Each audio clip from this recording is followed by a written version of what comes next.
Hey everyone, Stepmom Lauren here. Thank you so much for checking out our YouTube channel here at FantasyPros. And in this video today, I am going to share with you my top 10 players that you must have for your 2021 fantasy squad.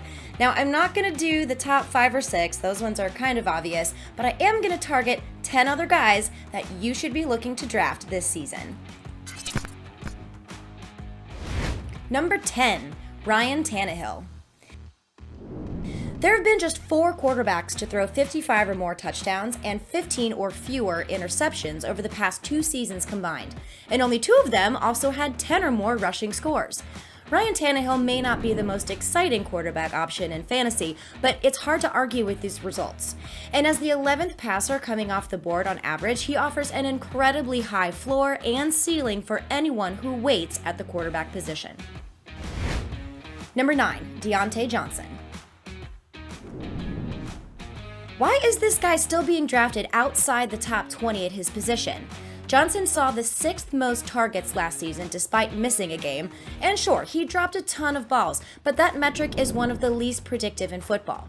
He's going to see a ton of targets in a pass-heavy offense, and if his catch rate takes even a small step forward, he'll find himself with wide receiver 1 numbers by the end of the season. As the wide receiver 22 in ADP, he's a tremendous value play.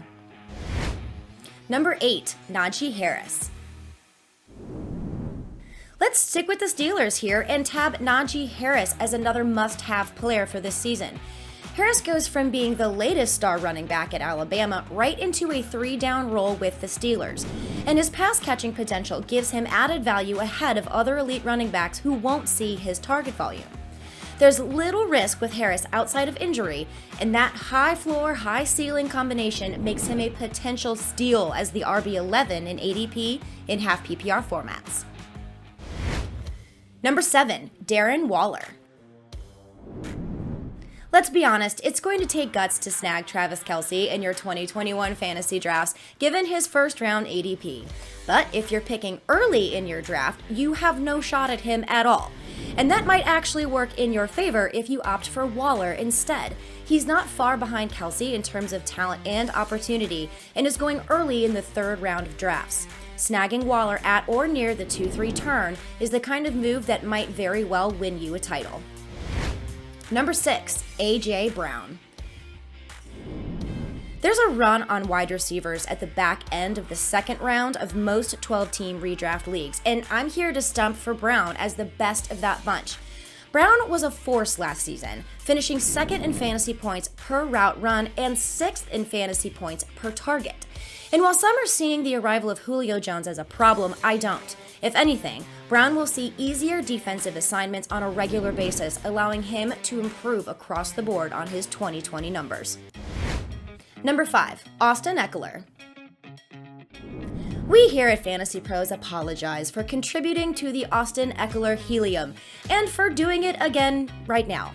But you gotta get him. Ekeler is a premier dual threat in an offense that should produce plenty of points out west. He finished 8th among running backs in targets despite missing 6 games, and his 3.89 yards created per touch ranked 2nd at the position.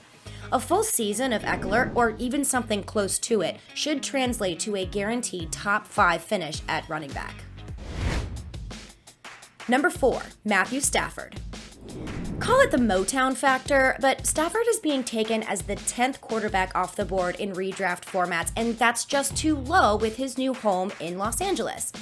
He's one of the few quarterbacks in history with a 5,000-yard, 40-touchdown season, and might finally have a receiving corps to match his talents, something he did not have when he was in Detroit. The Rams are built to win on both sides of the football, and Stafford is still very much in his prime. He carries top 5 QB potential if he can stay healthy. Number 3, Clyde Edwards-Helaire. We all know the story of Edwards-Helaire's rookie season, flashes of brilliance, but ultimately underwhelming fantasy production. We also know that he was frightfully unlucky with touchdowns, and that a return to the mean will make him much more valuable in fantasy play. Andy Reid's RB1s are fantasy studs, and CEH will be no exception in year 2.